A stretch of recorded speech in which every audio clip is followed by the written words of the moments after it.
It was a quiet Thursday night, and the house felt dark and empty. My dad was working late at the store, and my two brothers were away at college. For now, the house was mine, but it would soon become a nightmare.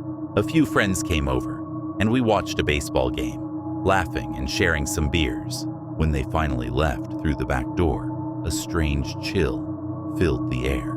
I went upstairs to put the leftover beers in the fridge, not realizing how dark the house had become. As I walked through the dark rooms, shadows seemed to stretch and twist.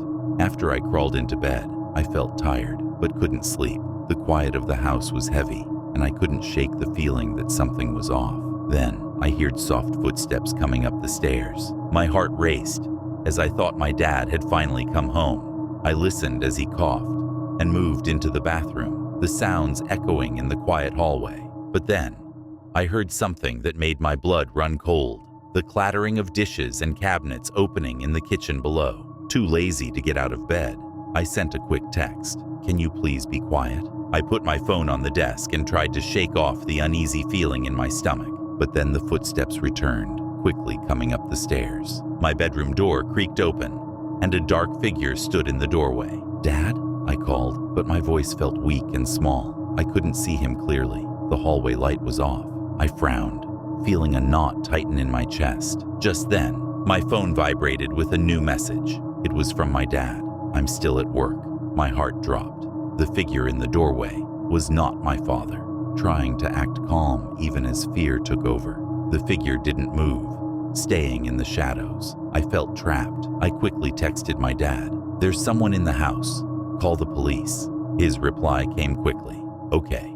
But then, a low, raspy voice filled the room, whispering, "Let me in," over and over again. The figure stepped closer, desperately searching for the lamp switch. When I turned on the light, the creature standing before me was no longer human. It had sharp yellow teeth and elongated fingers that twitched with excitement. "Let me in," it hissed, inching closer to my bed, its breath full and cold. Screaming in terror, I jumped off the bed and ran to the door, slamming it shut behind me. I pressed my weight against it as the creature banged and screeched, "I need to come in! Let me out!" Its voice echoed like a broken record, filling the room with a sense of dread. I could hear it scratching at the door, nails scraping against the wood, and I knew I had to hold on. My dad kept calling, but I couldn't pick up the phone. I held the door, praying for help, until I finally heard the police knock on the front door. Their voices were distant, but I knew I had to make it to them. With a rush of hope, I let go of the door and ran to them. But the creature lunged after me, its fingers clawing at the air. As I opened the door, I yelled, "Stop it!" The officers acted quickly, stepping inside and aiming their flashlights into the darkness. But the creature vanished into the shadows, leaving only an icy chill behind. I told the police everything that had happened. They searched the house but found nothing. They said the darkness could play tricks on your mind, but I knew better. One officer glanced at me with a concerned look, but I felt like they didn't believe me. Later, I learned that I had left the back door unlocked, which was how it had entered my home. The officers left after what felt like forever, but the fear didn't leave with them. As they stepped outside, the door creaked and closed behind them. I turned and locked it tightly, wishing I could lock my fear away too. But a heavy fear settled in my chest, and I knew I would never feel safe in my own home again. That night, every little noise made me jump. The wind howled outside, and the trees scraped against the windows like ghostly fingers. I tried to distract myself by watching TV, but every shadow in the room seemed to shift and move. I kept thinking about the creature and its twisted face. What if it came back?